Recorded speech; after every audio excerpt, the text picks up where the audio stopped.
ଶିବ କହିଲେ, ତୁମେ ପୂର୍ବଜନ୍ମରେ ମୋର ଭାର୍ଯ୍ୟା ଥିଲ। ତ ପାର୍ବତୀ ପଚାରିଲେ, ମୁଁ କିଭଳି ଭାବରେ ତୁମର ଭାର୍ଯ୍ୟା ଥିଲି ସେ କଥା କୁହ। ଶିବ କହିଲେ, ପୂର୍ବେ ଦକ୍ଷ ପ୍ରଜାପତି ଅନେକ କନ୍ୟା ଥିଲେ, ତୁମେ ବି ତାଙ୍କର କନ୍ୟା ଥିଲ। ଦକ୍ଷ ତୁମର ବିବାହ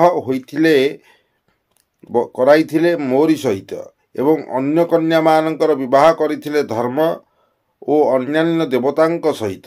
ଥରେ ସେ ଗୋଟିଏ ଯଜ୍ଞାନୁଷ୍ଠାନ କରୁଥିଲେ। ଯଜ୍ଞରୁ ସେ ସବୁ ଜ୍ୱାଇଁଙ୍କୁ ନିମନ୍ତ୍ରଣ କଲେ, କିନ୍ତୁ ମୋତେ ନିମନ୍ତ୍ରଣ କଲେ ନାହିଁ। ନିମନ୍ତ୍ରଣ ପାଇନଥିବାରୁ ମୁଁ ସେଠାକୁ ଗଲି ନାହିଁ। ଫଳରେ ତୁମେ ଯାଇ ତୁମ ପିତାଙ୍କୁ ପଚାରି ବସିଲ, ମୋ ସ୍ୱାମୀକୁ କାହିଁକି ନିମନ୍ତ୍ରଣ କଲ ନାହିଁ। ଦକ୍ଷ ସେ ଯେଉଁ ସବୁ ଅପ୍ରିୟ କଥା କହିଦେଲେ ତାହା ତୁମ କାନକୁ ଭଲ ଲାଗିଲା ନାହିଁ।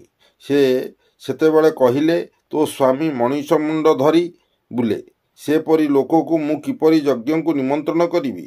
ସେତେବେଳେ ତୁମେ କ୍ରୁଦ୍ଧ ହୋଇ କହିଲ, ଛି, ଏପରି ପାଷାଣ୍ଡ ପିତାଙ୍କଠାରୁ ମୁଁ ଏ ଯେଉଁ ଦେହ ପାଇଛି ଏ ଦେହ ଧରି ଲାଭ ନାହିଁ। ଏହା କହି ତୁମେ ଦେହତ୍ୟାଗ କରିଥିଲ। ଏସବୁ ଶୁଣି ମୁଁ ମଧ୍ୟ କ୍ରୋଧପରବଶ ହୋଇ ଦକ୍ଷଙ୍କର ସେହି ଯଜ୍ଞ ଧ୍ୱଂସ କରିଦେଇଥିଲି। ତାପରେ ସମୁଦ୍ରରୁ ଚନ୍ଦ୍ରକଳା ଜାତ ହେଲା ପରି ତୁମେ ହିମାଳୟଙ୍କର କନ୍ୟା ହୋଇ ଜନ୍ମ ହେଲ। ଏଥର ବୋଧହୁଏ ତୁମର ସେହି କୁମାରୀ ବେଳର କଥା ମନେ ପଡ଼ୁଥିବ। ମୁଁ ତପସ୍ୟା କରିବା ଲାଗି ହିମାଳୟକୁ ଆସିଥାଏ। ତୁମ ବାପା ତୁମକୁ ଅତିଥି ସେବା କରିବା ଲାଗି ଉପଦେଶ ଦେଲେ। ତୁମେ ଅତିଥି ସେବା କରୁ କରୁ ମୋତେ ପାଇବା ପାଇଁ ତପସ୍ୟାରେ ବସିଗଲ। ଇଏ ଭିତରେ କ'ଣ ହୋଇଥାଏ ନା, ଦେବତାମାନେ ଚାହୁଁଥାନ୍ତି ଯେ ମୋର ଗୋଟିଏ ପୁଅ ଜନ୍ମ ହେଉ। ସେମାନେ ଜାଣିଥିଲେ ଯେ ମୋ ପୁଅ ହିଁ ତାରକାସୁର ବଧ କରିବାକୁ ସକ୍ଷମ ହେବ। ତେଣୁ ସେମାନେ ମୋ ପାଖକୁ କାମଦେବଙ୍କୁ ପଠାଇଲେ। କାମଦେବ ସୁଯୋଗ ଦେଖି ମୋ ଉପରକୁ ପଞ୍ଚବାଣ ମାରିଦେଲା।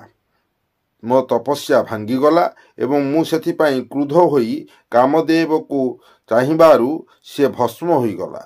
କିନ୍ତୁ ସେତିକିବେଳେ ମୋର ଦୃଷ୍ଟି ଯାଇ ପଡ଼ିଗଲା ତୁମର ତପଶାନ୍ତ ସୁନ୍ଦର ଶରୀର ଉପରେ।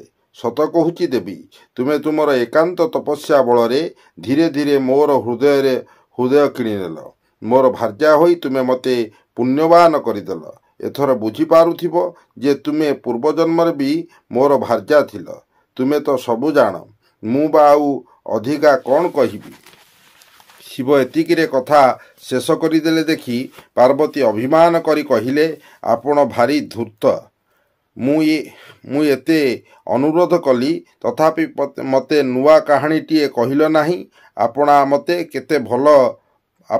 କେତେ ଭଲ ପାଆନ୍ତି ମୁଁ ଜାଣେ ଯେ। ସେଇଥିପାଇଁ ପରା ଆପଣ ସନ୍ଧ୍ୟାକୁ ଉପାସନା କରନ୍ତି, ଗଙ୍ଗାକୁ ମୁଣ୍ଡରେ ବସାଇଛନ୍ତି। ତ ସ୍ତ୍ରୀଙ୍କର ମାନଭଞ୍ଜନ କରି ତାଙ୍କୁ ଶାନ୍ତ କରିବା ଲାଗି ଶମ୍ଭୁ ବିଭିନ୍ନ ଚେଷ୍ଟା କଲେ। ଶେଷକୁ ପ୍ରତିଶ୍ରୁତି ଦେଲେ ଯେ ସେ ନିଶ୍ଚୟ ତାକୁ ଗୋଟିଏ ଅଦ୍ଭୁତ କାହାଣୀ ଶୁଣାଇବେ। ପାର୍ବତୀଙ୍କର ଅଭିମାନ ଦୂର ହେବା ପରେ ଶିବ ତାଙ୍କ ଦ୍ୱାରପାଳ ନନ୍ଦୀକୁ ଆଦେଶ ଦେଲେ, ମୁଁ ପାର୍ବତୀଙ୍କ ସହିତ ଟିକିଏ ଏକାନ୍ତରେ ରହିବାକୁ ଚାହେଁ। ତେଣୁ ଅନ୍ୟ କେହି ଯେପରି ମୋ କୋଠରୀରେ ପ୍ରବେଶ ନ କରନ୍ତି। ଫଳରେ ନନ୍ଦୀ ଦ୍ୱାର ମୁହଁରେ ଜଗି ରହିଲେ ଏବଂ ଭିତରେ ଶିବ ପାର୍ବତୀଙ୍କୁ ନିଜର ଅଭିନନ୍ଦନ କାହାଣୀ ଶୁଣାଇ ବସିଲେ। ଜୟ ଜଗନ୍ନାଥ।